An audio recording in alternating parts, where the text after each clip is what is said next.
cadeia de blocos, ou a tão famosa blockchain. Afinal, o que é? Para que serve?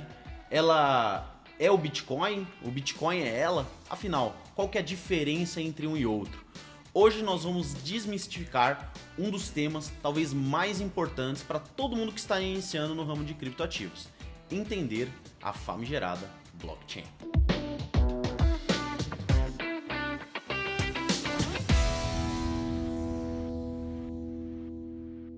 Primeira coisa que a gente já vai falar logo de cara: Bitcoin e blockchain não são a mesma coisa. Bitcoin é a moeda que nós conhecemos que foi a responsável por implementar a tecnologia blockchain pela primeira vez. Mas blockchain é algo muito maior do que simplesmente o Bitcoin. Ela é uma tecnologia que foi desenvolvida pela primeira vez no final da década de 90 e que teve a sua primeira aplicabilidade de fato funcional com o Bitcoin no final já da primeira década do nosso século 21.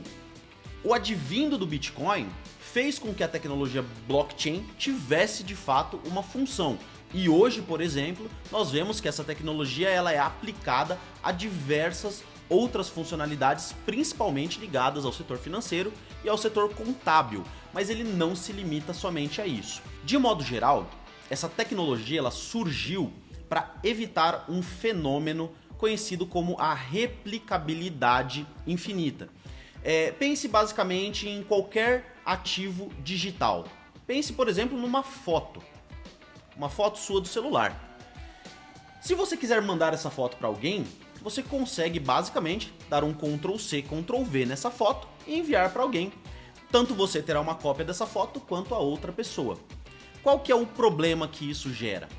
Você não consegue auditar o que é original e isso faz com que você não consiga dar um valor real para um ativo digital. O que o blockchain basicamente fez? Ele desenvolveu um processo matemático para conseguir tornar um ativo digital único, imutável, auditável e replicável de uma maneira totalmente consciente e finita.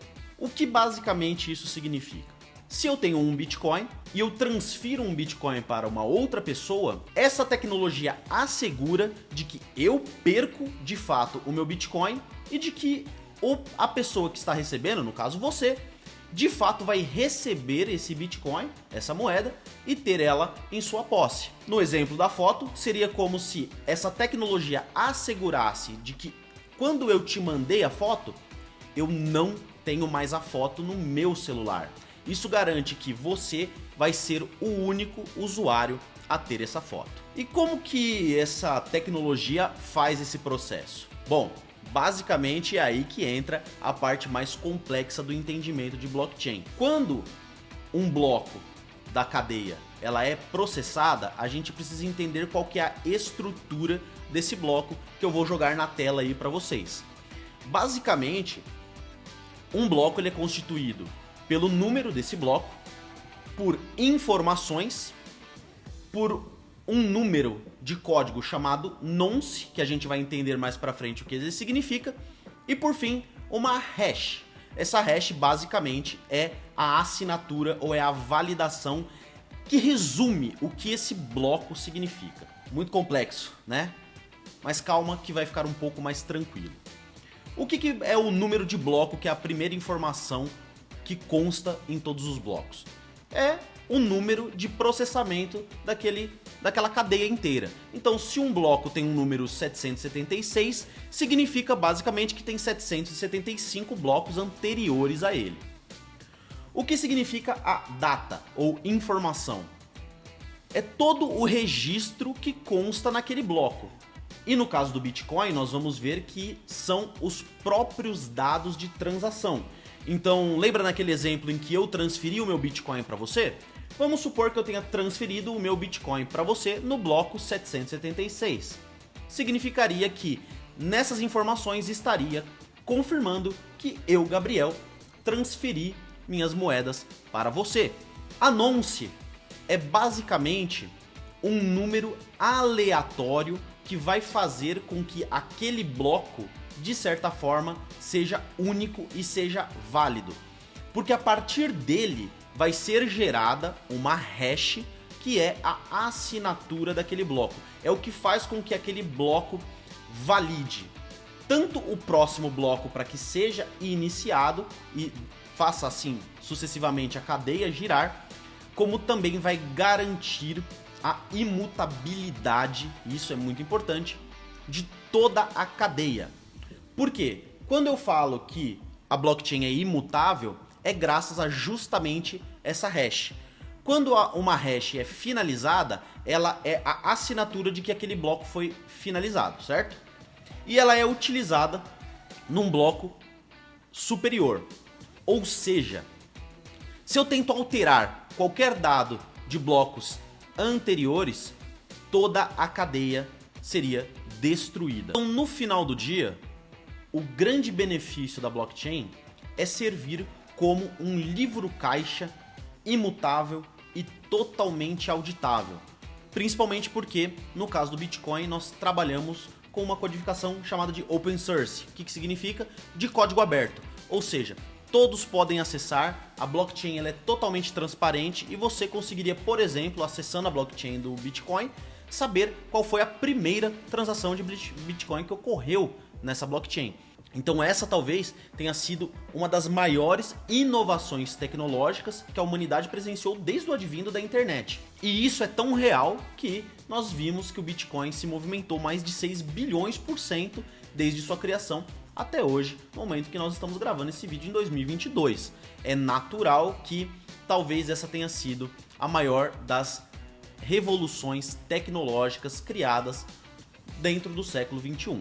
Eu sei que está um pouco talvez difícil de você conseguir enxergar isso na prática, então eu te convido para vir aqui para a tela do computador que eu vou mostrar para vocês como que funciona esse processo da blockchain na prática. Vem cá e vamos ver como é que funciona.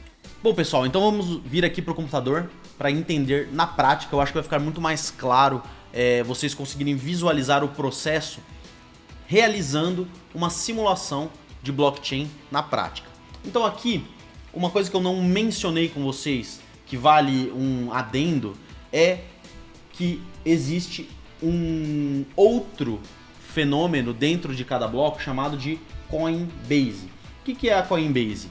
É basicamente a remuneração que os validadores e os mineradores de criptoativos receberão para fazer os fenômenos de validação e de auditoria da rede. Ou seja, a cada bloco construído, uma certa quantidade de bitcoins é disponibilizado para os investidores, né, os mineradores, como forma de recompensa por eles estarem basicamente, né, emprestando esforços computacionais, né, para a realização dos processos de validação de cada um dos blocos, que é o fenômeno que nós conhecemos como a mineração de Bitcoin, tá? Então é uma unidade que ela é inserida na blockchain do Bitcoin, mas que não necessariamente é da tecnologia blockchain. No caso do Bitcoin, ele é muito importante porque é o que garante a longevidade do Bitcoin, porque sempre terão mineradores querendo validar a rede para receber as recompensas em Bitcoin que estão disponíveis por meio dessa Coinbase. Além disso, esse bloco inicial, esse primeiro bloco aqui, ele é um bloco um pouco diferenciado. Ele é chamado de bloco Gênese. O que é o bloco Gênese? Ele é, entre aspas, né, o primeiro bloco, que é o que gera de fato o ativo, né, o dado em que se quer, entre aspas, minerar. Então aqui no caso, o bloco Gênese, como não existe transação ainda de informações, né, de Bitcoin, no caso, não existe uma transferência propriamente dita de uma carteira para outra, o bloco Gênese foi basicamente o bloco que deu início às transações de Bitcoin, que aqui no caso ele é tido como bloco 1. Aqui no caso, para fins didáticos e de simulação, né, eu coloquei, vamos supor, 10 Bitcoins que foi transferido aí para uma carteira Satoshi, que eu denominei aqui, que foi o criador do Bitcoin, né? Não se sabe se foi uma pessoa, uma entidade, um grupo, uma organização, mas sabe-se que ele se denomina aí Satoshi Nakamoto, né? E percebam que toda a cadeia ela está em vermelha. O que significa o fundo vermelho? Que ela não está validada, que ela não está basicamente homologada pela rede para que ela seja validada pelos mineradores. Então, vamos fazer aqui o processo de mineração, que, como eu mencionei, é basicamente o meu computador aqui fazendo o esforço de hardware para que ele descubra basicamente o seguinte: qual hash que vai gerar nesse bloco, que vai assinar esse bloco para que a gente chegue aqui numa nonce que valide isso como um todo. Então vamos lá fazer o processo de mineração. Percebam que a nonce ela provavelmente vai mudar. E tá aí, a nonce aqui foi encontrada em 6.674. Esse bloco ele foi validado com uma hash que está assinada aqui. Outra informação importante: toda hash ela vai iniciar com uma mesma sequência numérica em todos os blocos, que é basicamente, não vou entrar muito nos detalhes para não confundir vocês, mas é basicamente o que determina a dificuldade do esforço de mineração para encontrar essa nonce que está aqui em cima. Outra informação importante é o seguinte: percebam que essa hash que está aqui finalizada na hash 1, ela é a mesma hash que está aqui na aba prévio no bloco seguinte. Por quê? É isso que vai garantir que os blocos sejam imutáveis. Porque se eu altero qualquer informação em um bloco, a hash muda. Afinal, a hash é basicamente o resultado matemático de todos os dados que tem dentro de um bloco. Por exemplo, se eu vier aqui, estou no bloco 1 ainda, então tudo bem eu mudar. Eu posso vir aqui e mudar para 5, ok? Ele desvalidou, por quê? Minha hash mudou, mas eu posso simplesmente vir aqui e minerá-lo de volta. Mudou a hash, mudou a nonce, mas tudo bem, revalidei esse bloco. Só que a partir do momento que eu for para o segundo, eu já não posso mais alterar o primeiro, porque senão eu quebro ou desvalido toda a cadeia anterior. Então percebam aqui que eu estou com uma nonce aleatória, né? Estou com a hash anterior para validar esse segundo bloco. E eu vou aqui mencionar que eu vou distribuir um desses bitcoins. Eu ganhei 5, né, no anterior. Eu vou distribuir um para o João, um para a Maria, dois para a Rafaela, um para a Alana, e vou minerar esse bloco aqui, que significa basicamente que eu estou validando essas informações que estão aqui dentro, e assim que eu gerar essa nonce para fornecimento da hash, esse bloco vai estar finalizado e eu não vou mais poder alterá-lo. E eu faço o fenômeno aí da mineração. Para isso, o Satoshi está recebendo aí mais 6,25. Também um fato importante. Novamente, percebam, a hash que foi gerada no bloco 2, ela agora está sendo utilizada no bloco 3 para garantir que o bloco 2 não seja mudado. Por quê? Se eu altero qualquer informação de dados nos blocos que já estão finalizados, novamente, toda a cadeia anterior ela quebraria. Só que tem um detalhe importante, né? Isso pode gerar um certo medo, né? Falar, ai meu Deus, se eu alterar o bloco 2, se alguém for lá e alterar o bloco 2 do Bitcoin, todo o sistema implodiria? Porque, pô, você acabou de falar que se alguém altera um dado, tudo cai por terras? Não é simples assim. O Bitcoin hoje ele é interligado por uma rede altamente complexa, onde todos colaboram com a sua construção. E outro detalhe importante: a partir do momento em que algo está minerado, se eu quiser alterar uma simples informação em qualquer um dos blocos anteriores, eu tenho que minerar todos os blocos de novo. Gente, já é difícil um computador muito bom na atualidade conseguir minerar um bloco. Imagine minerar mais de 500 mil blocos, que hoje o Bitcoin deve estar girando aí em torno dos 1 milhão de blocos provavelmente na atualidade. Imagine um computador que conseguisse minerar todos os 700, 800 mil blocos que já foram gerados de Bitcoin. É impossível. Ou seja, atualmente, a partir do terceiro, se eu não me engano, a partir do terceiro bloco do Bitcoin que foi construído, tudo nele se tornou imutável, porque o esforço de minerar todos os anteriores seria praticamente impossível, ao ponto de que a cadeia mais longa minerada é a cadeia válida. O que isso significa? Para que alguém conseguisse mudar as informações do Bitcoin, teria que construir uma cadeia minerada mais longa do que os 800 mil blocos que tem hoje em um intervalo de tempo extremamente curto, cerca de meia hora, 1 hora. E não existe poder computacional para conseguir fazer essa artimanha nos dias de hoje e, honestamente, dificilmente haverá algo tão complexo para conseguir decifrar enigmas matemáticos tão complexos quanto são as hashes em tão pouco tempo. Continuando a nossa simulação aqui, vamos agora fazer o bloco 3. Agora o Satoshi decidiu aumentar um pouco a mão aí, vamos supor que ele vá agora para 4 bitcoins por transação, tá? Ele tá mandando 4 bitcoins aí por transação e percebam, todo dado que eu mudo dentro de um bloco altera a hash, que justamente a hash é o resumo desse bloco. Ele pega todas as informações, bloco, nonce, Coinbase, as transações, sintetiza, e também a hash anterior, né? Sintetiza toda essa informação em um código alfanumérico, que é o que assina e resume esse bloco, tá? Então o que acontece? Se eu mudar aqui de Carlos para Joana, mudou a hash. Se eu mudar, inclusive, um simples acento, inserir aqui por exemplo, uma Natália sem acento, né? E uma Natália com acento, a hash muda mesmo assim.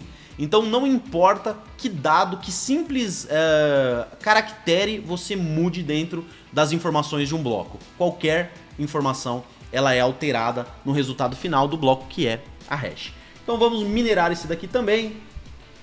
Percebam que ele demora um pouquinho para achar essa nonce.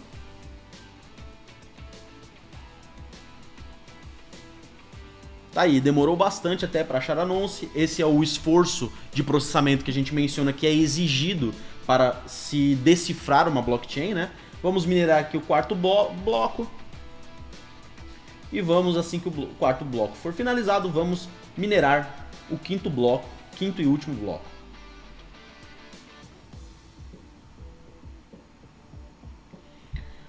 Vocês perceberam que à medida que eu vou minerando mais, alguns ficam mais difíceis, outros ficam mais fáceis. É justamente essa variação de dificuldade que faz com que o Bitcoin ele tenha valor e remunere as pessoas, né? Isso se chama basicamente a teoria dos jogos. O que é a teoria dos jogos? É o que garante que as pessoas elas tenham interesse em praticar a mineração, porque ao mesmo tempo em que eu estou ajudando a comunidade, validando transações, auditando os processos, eu também estou sendo remunerado por isso, e é o que garante aí a longevidade dessa criptomoeda. Aí, vamos fazer o seguinte, agora eu sou uma pessoa do mal, eu vou tentar mudar, porque na verdade a Natália que eu conheço é uma Natália sem acento agudo, e eu quero que na verdade não seja essa Natália que ganhou, que seja uma outra. Eu vou então simplesmente vir aqui e tentar mudar. Opa, eu desvalidei toda a cadeia para frente. Percebam que a anterior ela continuou estável, porque os dados dela não foram alterados. Agora, o que está fazendo essas cadeias para frente mudarem? É esse carinha aqui, né? É a hash, porque lembrem sempre que a hash de um bloco anterior ela é usada na superior para garantir a validação e a imutabilidade, isso é o mais importante, da cadeia blockchain. Agora que a gente viu a parte prática, vamos fazer um resumão de blockchain do que você não pode sair desse vídeo sem saber sobre o tema. Blockchain e Bitcoin não são a mesma coisa. Ponto 1. Ponto 2. O que a tecnologia Bitcoin fornece de grande inovação? Imutabilidade, rastreabilidade e auditoria de dados, de informações. Ou seja, a partir do momento em que uma informação digital ela é gerada dentro de uma blockchain, ela não pode ser mudada, não pode ser alterada sem que invalide toda a cadeia, todo o processo anteriormente, ok? O que o Bitcoin tem a ver com isso? O Bitcoin foi o primeiro ativo digital a introduzir essa tecnologia em um modelo financeiro que deu certo, em um modelo sucedido. Então foi a primeira implementação de sucesso de uma tecnologia blockchain que estava adormecida há mais de uma década. Então essa talvez sejam as informações mais importantes que você tem que sair desse vídeo entendendo com muita clareza. Toda blockchain é segura? Em teoria, sim. Toda blockchain é descentralizada? Não. Esse é um ponto que talvez fique para um próximo vídeo, porque isso também é uma dúvida muito comum das pessoas. Por que a blockchain significa que é totalmente seguro e totalmente descentralizado? Não. O Bitcoin, ele tem sim as características de segurança e de descentralização mais fortes de todo o mercado cripto, e por isso que ela foi a que mais deu certo. Mas não significa que por ter uma blockchain seja totalmente seguro e totalmente descentralizado. E aí vale um aprofundamento pessoal que vocês façam, lição de casa aí para quem quer se especializar mais no assunto. Procurem blockchains que talvez não sejam tão seguras quanto vocês pensam e também que não sejam tão descentralizadas quanto vocês pensam. Eu aqui consigo imaginar pelo menos umas 5 de cada um. Ficamos por aqui por hoje. Até a próxima. Um forte abraço.